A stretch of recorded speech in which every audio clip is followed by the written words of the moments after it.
ఆ బెంగళూరు హైవే మీద ఒక మంచి ఎక్సలెంట్ ప్రాపర్టీ అయితే మీ ముందుకు తీసుకొచ్చామండి. ప్రాజెక్ట్ని Madhuri's iconic 6 HMD and RERA approved venture. So మనం షాద్నగర్ కనెక్టింగ్స్ తీసుకుంటే షాద్నగర్ సరౌండింగ్లో మనకు దాదాపుగా 8 సెడ్జెస్ అయితే ఉన్నాయి. అండ్ మోర్ ఓవర్ ఏదైతే మనకు షాద్నగర్ ఉందో ఇది Bengaluru highway connecting. Bengaluru highway అనేది ఇండియాలోనే longest highway, 4112 kilometres lengthiest highway. So ఈ హైవేని మనకు 4 లైన్స్ నుంచి 12 లైన్స్కి సెంట్రల్ అయితే ప్రపోజ్ చేసింది. ప్రజెంట్ 6 లైన్ వరకు అయితే నడుస్తుంది మనకు. దాంతోపాటు రీసెంట్గా సెంట్రల్ గవర్నమెంట్ నుంచి వచ్చిన అనౌన్స్మెంట్ బుల్లెట్ ట్రైన్ హబ్ కూడా మనకు బెంగళూరు హైవేకి ఆనుకొని శంషాబాద్ ఎయిర్పోర్ట్ దగ్గర అయితే రాబోతుంది.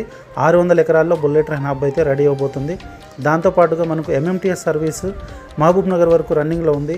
అలాగే మనకు మెట్రో కూడా షాద్నగర్ వరకు రాబోతుంది. వెరీ సూన్ మనకు షాద్నగర్ అనేది డిస్ట్రిక్ట్ కూడా అవబోతుంది. సో ఇట్లాంటి ఒక మంచి ఏరియా మరొక హైదరాబాద్గా తయారవబోతున్నటువంటి షాద్నగర్లో మీరు కూడా ఇన్వెస్ట్మెంట్ చేయాలనుకుంటే మా నెంబర్కి అయితే ఖచ్చితంగా కాంటాక్ట్ అవ్వండి. మీకు ఈ ప్రాజెక్టులో మంచి ప్లాట్ని ఇప్పించే విధంగా ఫ్రీ సైట్ విజిట్ తీసుకొచ్చి మీకైతే మంచి ప్రాపర్టీ ఇచ్చే విధంగా అయితే హెల్ప్ చేస్తాం. Thank you very much.